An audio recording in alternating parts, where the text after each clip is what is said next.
नमस्ते दोस्तों। आज के इस शानदार सेशन में हम एक बहुत ही मजेदार और काम की चीज सीखने वाले हैं। जरा सोचिए, अगर हमें चारों दिशाओं का पक्का ज्ञान हो जाए तो हम कभी रास्ता नहीं भटकेंगे, है ना? तो बस आज की इस चर्चा में कुछ प्यारी सी कविताओं और खूबसूरत नज़ारों के जरिए हम पूरब, पश्चिम, उत्तर और दक्षिण दिशाओं को पहचानने का पक्का तरीका सीखने वाले हैं। तो चलिए बिना किसी देरी के शुरू करते हैं। और शुरुआत करने के लिए जरा इस खुशनुमा सुबह के वाइब को महसूस कीजिए। एकदम ताज़ी हवा, उड़ती हुई रंग बिरंगी तितलियां, खिली हुई लताएं और चहचहाते हुए पक्षी। सच में सुबह सुबह का ये नज़ारा मन को कितनी शांति और ऊर्जा देता है। हमारी आज की कविता भी बिल्कुल इसी ताजगी से भरी हुई है। इसे पढ़ते ही आपका मन भी उत्साह से भर जाएगा। तो आइए इस मजेदार कविता की पहली लाइन एक साथ पढ़ते हैं।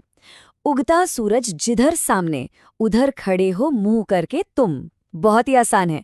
इसका सीधा सा मतलब है कि सुबह के वक्त जब सूरज निकलता है ना, तो बस हमें ठीक उसी की तरफ अपना चेहरा करके खड़ा होना है।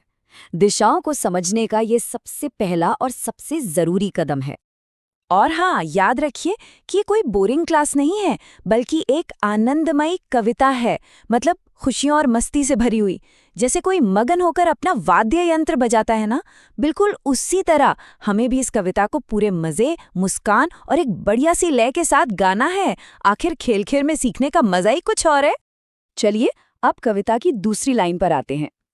ठीक सामने पूरब होता और पीठ पीछे है पश्चिम। तो असली राज यहाँ छिपा है। जब आप उगते सूरज की तरफ चेहरा करके खड़े होते हैं तो आपकी ठीक सामने वाली दिशा पूरब यानी ईस्ट होती है, और बिल्कुल इसके उलट जो दिशा आपकी पीठ के पीछे है वो पश्चिम यानी वेस्ट कहलाती है। एकदम सिंपल, सामने पूरब और पीछे पश्चिम। अब इस कविता की धुन ही इतनी मजेदार है कि किसी का भी मन खुशी से झूमने को कर जाए। हमारी दो दिशाएं पूरब और पश्चिम तो एकदम क्लियर हो गई, लेकिन अभी भी दो दिशाओं का पता लगाना बाकी है।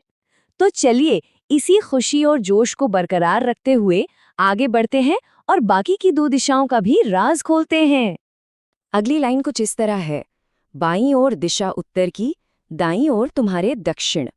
इसे ऐसे समझिए कि जब आपका चेहरा पूरब की तरफ है तो आपका बायां हाथ यानी लेफ्ट हैंड जिस तरफ है वो दिशा उत्तर या नॉर्थ है, और दायां हाथ यानी राइट हैंड जिस तरफ है वो दिशा दक्षिण या साउथ है ना कमाल का तरीका? बाईं ओर उत्तर और दाईं ओर दक्षिण। और इसी के साथ हम पहुंच गए हैं कविता की आखिरी लाइन पर। चार दिशाएं होती हैं यूं, पूरब, पश्चिम, उत्तर, दक्षिण। और लीजिए, बातों बातों में हमने चारों दिशाओं के नाम पक्के कर लिए। पूरब, पश्चिम, उत्तर और दक्षिण। सच मानिए, ये चार शब्द अगर याद हो गए तो दुनिया के किसी भी कोने में रास्ता ढूंढना चुटकियों का खेल हो जाएगा।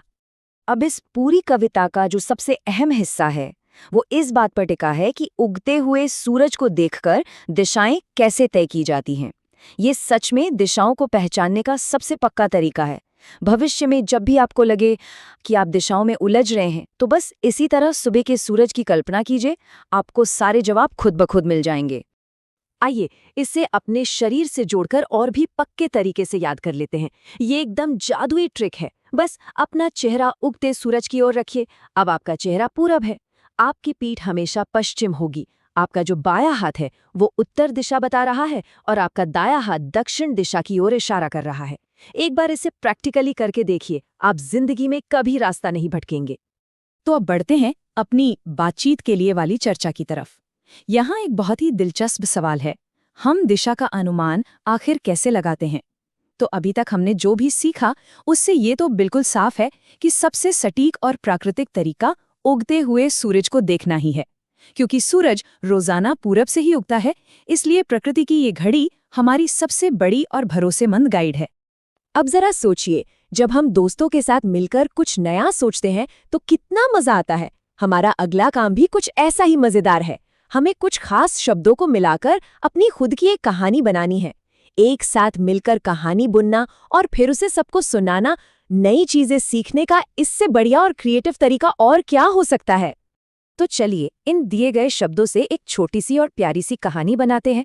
मान लीजिए एक सुबह घने जंगल में अचानक आकाश में काले बादल छा गए। देखते ही देखते आसमान से जोर जोर से ओले गिरने लगे। ये देखकर शेर, हाथी और लोमड़ी जैसे सारे जानवर डर के मारे कांपने लगे। लेकिन कुछ ही देर में मौसम एकदम साफ हो गया। फिर क्या था, सारे जानवरों ने मिलकर पास के एक ऊंचे पहाड़ पर खुशी-खुशी नाचना शुरू कर दिया। देखा आपने, इन सारे शब्दों का इस्तेमाल करके कितनी शानदार कहानी बन गई।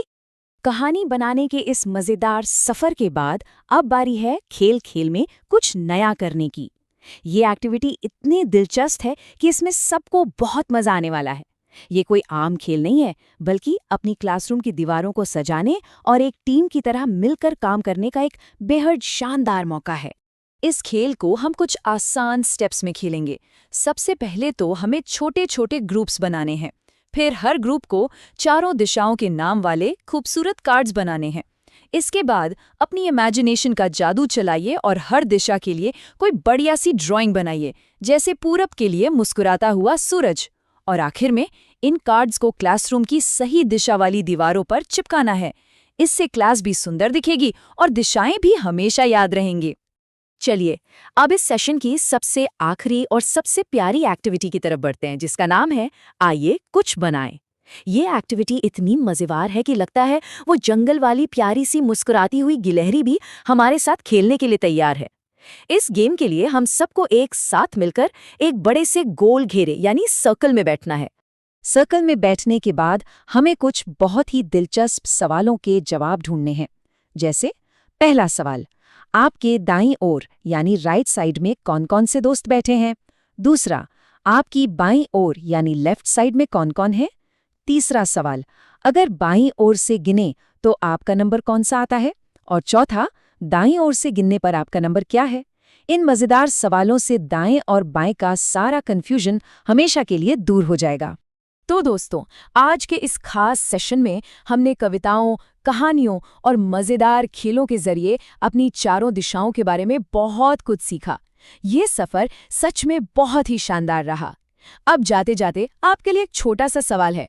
कल सुबह जब सूरज उगेगा तो क्या आप पूरे कॉन्फिडेंस के साथ पूरब, पश्चिम, उत्तर और दक्षिण दिशाओं को पहचान पाएंगे?